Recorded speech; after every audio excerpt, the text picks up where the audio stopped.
Oh my gosh. Oh my gosh. Is this true? Is this true? Is this Osoweeb in a different format of a video? And the answer is yes. Yes, it is. Um, as of late, I've noticed how the new Dragon Ball movie is releasing this month. And so, it's been a long while since I've last made a tier list.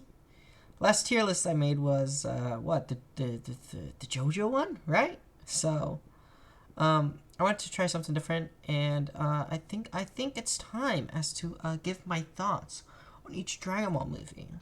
I would do them from chronological order, and also I shall give my thoughts and short summary on the movies whenever I do them. Oh goodness, I just realized this tier list is having an F tier, so F. So we always say an F tier. This is a solid Dragon Ball movie. It's the first one of all of them. It essentially summarizes.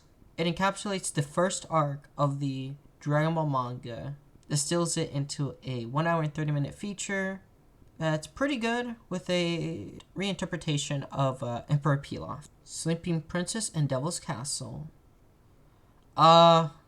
This is it's one of the best Dragon Ball movies. Okay. Compared to the previous movie, essentially, this movie takes place right when Goku starts getting his training from Master Roshi, and then Krillin enters the scene. There's a nice montage of Goku's and Krillin's training, and it centers around Goku versus Dracula. It's a good movie, awesome action scenes, and overall just solid piece of work. Now here's my favorite one. This is Dragon Ball Mystical Adventure. Esther. Okay, I might be biased because it has a Raleigh and then Tao Pai Pai, but I love this movie. It instills the tournament arcs of the original Dragon Ball series, and it brings in an amazing feature with Tien Shinhan and Chaozu. It has an amazing ending, which I absolutely adore. I've at least rewatched just like 3 times. Next, we have Dead Zone. This movie goes and see.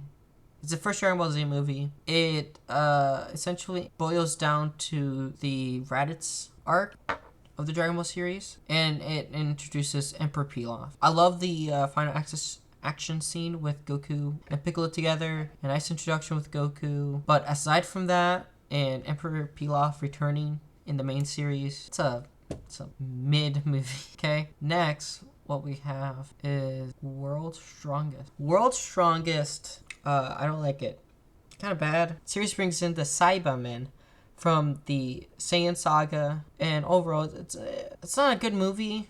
And I think that the Team 4-star abridged of the movie is a much more better interpretation of the movie. Next, Turles. Next, you have Dragon Ball and the Tree of Might. This movie goes right under Sleeping Princess and Devil's Castle, as I love the action scenes. It's an important Dragon Ball movie, and it's a solid movie. Although, thinking about it more, I'm gonna move it down to B, because you also have Lord Slug. I adore Dragon Ball Z Lord Slug, as I love the background, I love the animation, and I love the dumb Gohan bit with his singing. Well, others may like it, and it spoiled the first Super Saiyan transformation. I love the movie. There's no question about it. Right after this, I think Cooler goes right over Curse of the Blood Rubies, as the movie is a fine movie. Has Cooler. A lot of people enjoy it, except, we already have the Frieza saga, and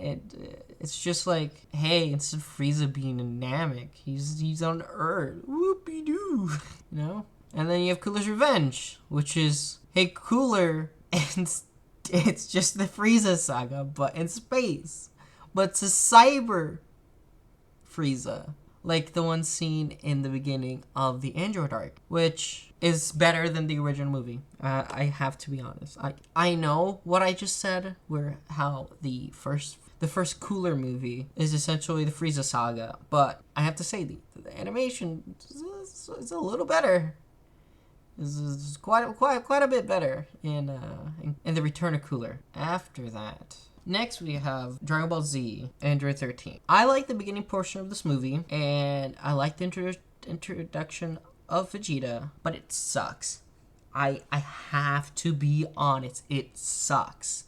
I do not like it. It doesn't go anywhere, and it's worse than all the Dragon Ball movies. This is where we get the Broly movie. I may be biased because I've seen this movie like a lot of times. It's a lot of people's favorites, and there's a reason for that, because it's a great Dragon Ball movie. I would say that this movie probably right behind Sleeping Princess and Devil's Castle. As it's a great movie, has great animation, and maybe I enjoy the schlocky story, but Sleeping Princess and Devil's Castle is pretty good, and it doesn't beat out the art in Lord Slug. Then we have BoJack Unbound. BoJack Unbound. I literally put this on. I probably remember the first 30 minutes, Piccolo's introduction, in the tournament, and that's about it. It's largely forgettable, and it's worse than World's Strongest, though not as bad as Android 13. Then you have Broly's Second Coming, which I enjoy this movie for the first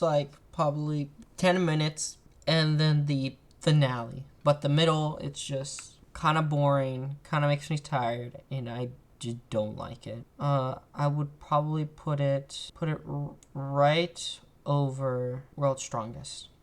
Then you have Bio Broly. Now, Bio Broly, it's not a Broly movie. The branding of Broly as to make a movie about environmentalism. It's not a bad idea. And Android 18 is really cool in the movie. That's not the best. I would probably put it right under Dead Zone. Then you have Fusion Reborn. Now, with Fusion Reborn, I love this movie. I would probably put it right over Lord Slug. You have the introduction of Gogeta, though the idea for Gogeta did occur before the creation of Vegito. It's a good movie. I love the ending. I love Janemba. It's essentially the Buu saga, but better. With essentially the embodiment of evil. It's literally all the evil energy coming off from individuals that's put into one kid, and then he literally becomes Janemba. And then you also have the whole entire thing with the spirits, with Goten and Trunks, just beating up ghosts of historical figures and stuff like that. Just an overall great movie. That doesn't compare to Wrath of the Dragon, which goes over Mystical Adventure. As I'm gonna be honest, it's a good movie. It's a good movie in the sense that it gives a nice bow to Dragon Ball, to Dragon Ball Z, and to me, this is the ending to the series. It's not Goku going off with Oob, but it's this film. I love the animation. I love the subplot with Trunks and Tampion, which I kind of wish he was a real character in the series. Then you have Path to Power. I love the original Dragon Ball, and I really enjoy this film, although it's not as good as Tree of Might. Then you have Dragon Ball Z Battle of Gods. Battle of Gods is a good Dragon Ball movie, and I would say it'd probably be mid. I would put it in there, except there's another movie. I kind of enjoy it. This revitalized Dragon Ball as a whole entire franchise in of itself. It's a great movie. I would probably over Path to Power. Then you have Resurrection of F. Now, Resurrection of F, I probably have only seen this movie a couple times, and each time I do not get anything new out of it. It's just the same thing. I'm gonna be honest, they probably could have turned this movie into just 20 minutes, and that's it. Just be Frieza's alive, we kill Frieza, and that's it. It's just a fan service movie. People enjoy it. It was adapted into Dragon Ball Super, although it is the worst arc of Dragon Ball Super, though. I would probably put this right under Bio Broly, because it's equivalent to Bio Broly, but worse. Now, we have Dragon Ball Super Broly. This is my favorite piece of Dragon Ball media of all time. Maybe biased because I kind of got back into Dragon Ball because of the film, but it's also a solid movie. I've bought this movie 3 times. Twice on Blu-ray, one for a friend, and one time for DVD before I got it on Blu-ray. It's just an amazing movie, and a movie that I've watched tens of times. I think this ends off our Dragon Ball tier list. I think this has been a good video. I hope that everyone has a great day and just a fun time, especially as the new Dragon Ball movie will be out this month. I hope anyone is able to sees it, and those who will be waiting like me, I will be having my eyes on that movie. See y'all next time. hopefully you all enjoyed this video, and I hope you all like and subscribe, things of that sort. At the moment, I'm trying to get ahead on projects so I can get them out on time, especially as I'm actually doing this in May. Cheeky, you know. I will see you guys next time, and have a nice rest of your time.